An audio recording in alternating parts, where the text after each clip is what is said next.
məşhur makaron brendi olan La Doureni sınadıq.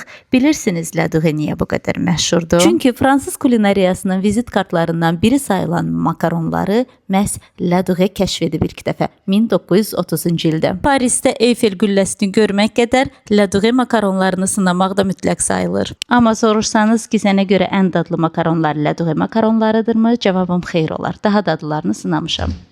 La Doure'də aldığımız makaron növlərini göstərim. Bu cür qablaşdırılması var və içində belə sertifikatı var.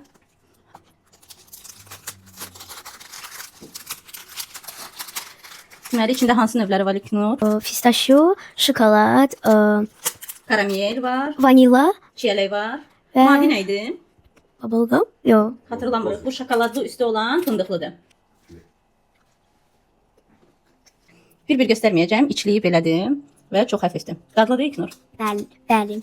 İndi Bu da La Doure'nin dondurmasıdır. Mən makaronlarını sınamışam, amma dondurmasını ilk dəfədir sınayacağıq. mən seçdim. Dondurmasını isə mütləq sınamalısınız. Yediyim ən möhtəşəm dondurmalardan idi. İçində bütöv fıstıqlar var idi. Xoşlamadın, Aysel? Belə də.